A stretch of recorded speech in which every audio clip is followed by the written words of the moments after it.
Hello, I'm Dr. Hassan Tauheed once again with a sensational topic as usual, systematic review versus meta-analysis.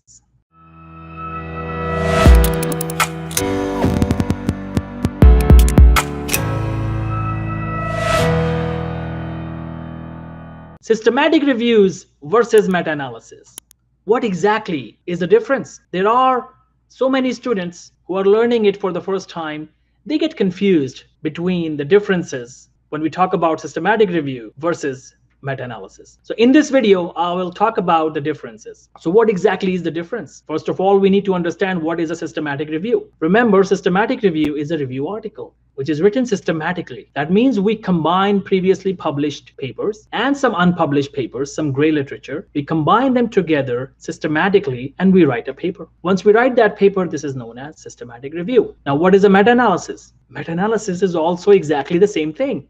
So yes, I know you are confused now. Let's talk about this now. Remember, meta-analysis is not a separate study design, to be very honest. Meta-analysis is an optional component of a systematic review. A systematic review becomes a meta-analysis. Yes, let me repeat again. Meta-analysis is an optional component of a systematic review. Yes, a systematic review can become a meta-analysis. All the meta-analyses are actually systematic reviews first. But not all systematic reviews can become meta-analysis. Just like a difference between somebody who has done master's and somebody who has done PhD. You cannot directly do PhD. You have to go through bachelor's and master's first, right? The same thing here. You can consider systematic review as master's or bachelor's and meta-analysis as PhD. That every meta-analysis is actually a systematic review, but not all systematic reviews will become meta-analysis. Like not all master's and bachelor students will go on to PhD. So this is a best example I can give to make sure that you understand the difference. Now, when you write a systematic review, how do you write it? You collect papers from previously published sources. You follow PRISMA checklist, preferred reporting items for systematic reviews and meta-analysis. PRISMA stands for preferred reporting items for systematic reviews and meta-analysis. PRISMA checklist. Once you follow this, and as you see in the name, there is a name meta-analysis mentioned in PRISMA. MA in PRISMA is meta-analysis. So actually the same checklist is for systematic reviews and meta-analysis. So they are actually the same design. So you follow PRISMA checklist and you collect data according to PRISMA checklist and you write a paper that is a systematic review. And meta-analysis is an extension. Now, let's talk about the phases quickly of systematic review. Systematic review has the phase one, that's the stage one. That's the planning stage where you plan your systematic review. You plan your research question. You plan your topic. You plan your research question. You have your inclusion exclusion criteria ready. And you also do the registration if needed on Prospero. And once you have done it, your systematic review, stage one or phase one is ready. Then you go to the phase two, that's the search strategy phase. Now you will search different databases like PubMed, PubMed Central, Web of Science, Scopus, and you will search your data on those databases. If you're using PubMed, you will use mesh strategy and regular keywords. But if you are using other databases, you will just use regular keywords. So you decide your keywords and you search data. When you have searched your data, now you will remove duplicates. When you have removed duplicates from your study, now you do the screening. First screening will be the screening of titles and abstracts. The second screening will be of the full text. Once you are done with that, and remember, 2 people will do that. Once you're done with that, what will happen? The next thing is that you will check the quality of the studies that you have kept. Once you have checked the quality of the studies, now you have the final number of studies left. Now you do the data extraction using the data extraction form. And then the phase 3, the stage 3 is the writing phase, and you write your systematic review. So this is how a systematic review is done. But in meta-analysis, there is an extra phase before writing. That is the actual meta-analysis phase, the actual statistical data analysis phase. So what do we do? Yes, the first phase is the same. Second phase is the same. Now, the third phase is the meta-analysis phase. What do we do here? We do statistical data analysis, but first we need to define or decide what kind of statistical model we will use to conduct our meta-analysis. Yes, there are 2 famous models, random effects model and fixed effects model. So which one is the best? Remember, we cannot say which one is best. It depends, because in fixed effect model, we assume that there is a true effect, that all the studies, the intervention that is mentioned in all the studies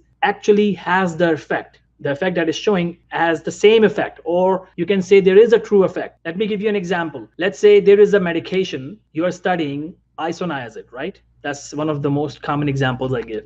So isoniazid, right? Let's say you are looking at isoniazid's effect on certain people. So now you assume in fixed effect model that this medication will have the same effect on every single person.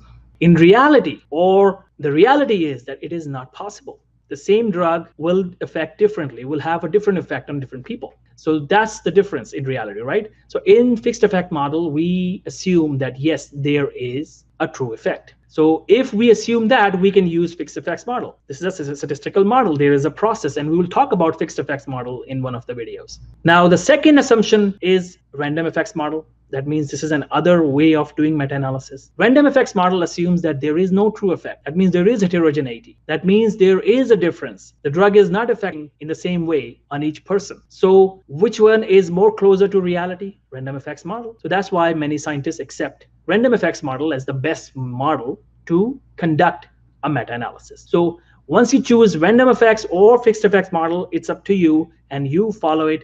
By the way, we assume that the results will be same. If we choose random effects or we choose fixed effects model, the results should be same. But unfortunately, this is not true. Some studies have shown that actually the results are really different, and only few studies will show the same results. Only 10-20%, I would say 20% studies will show the same results, but most of the studies will show different results if you choose a random effects model or fixed effect model. So you have to decide wisely which model you will use, and you decide with your team. And then once you finalize it, and what do? You do the forest plot to find the heterogeneity. Once you do the forest plot, the next step is the funnel plot. You check the publication bias.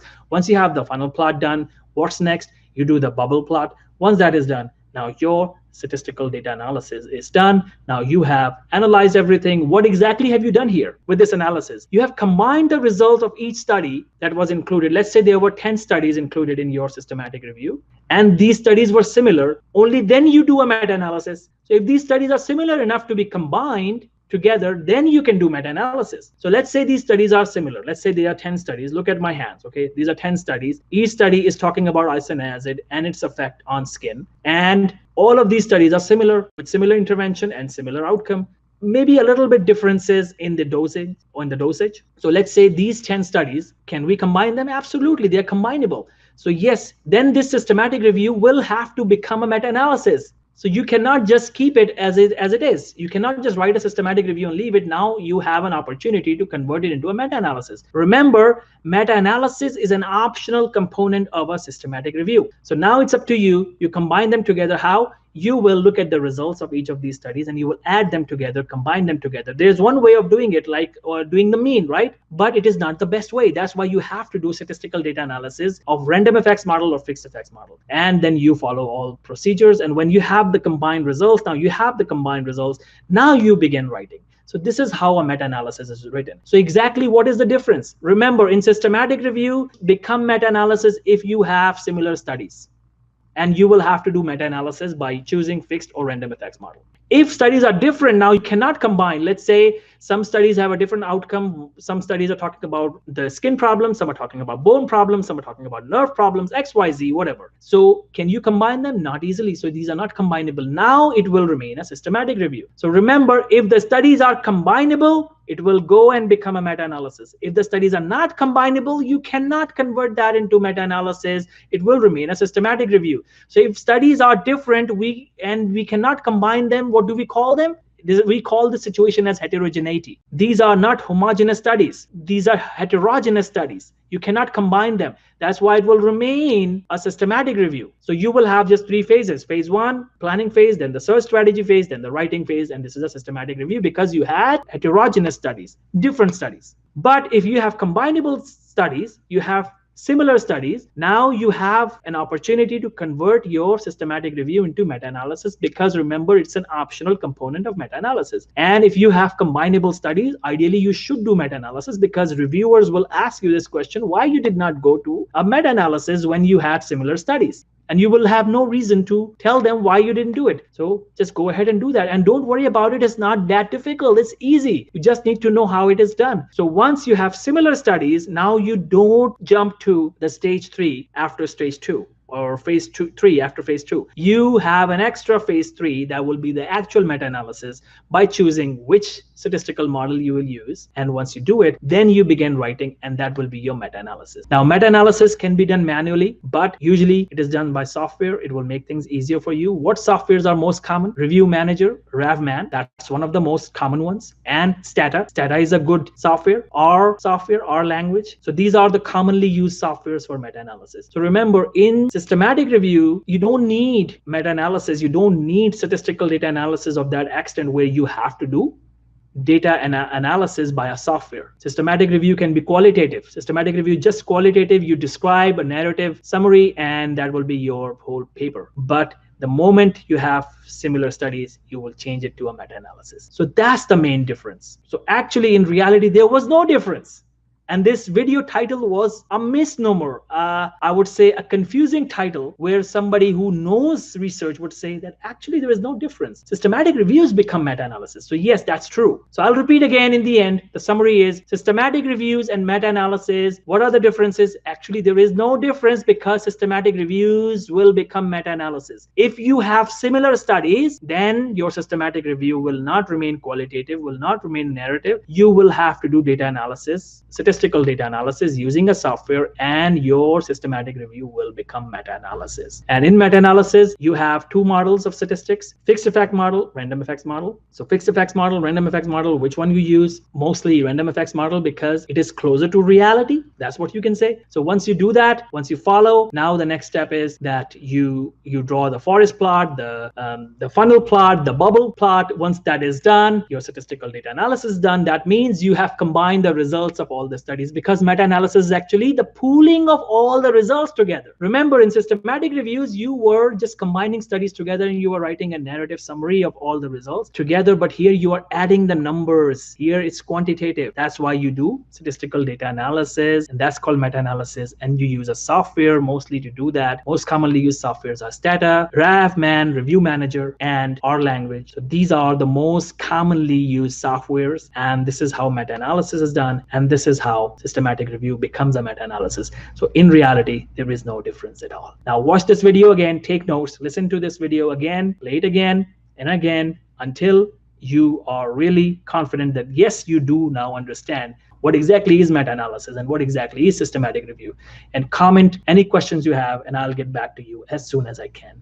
Now keep learning and keep watching. Thank you.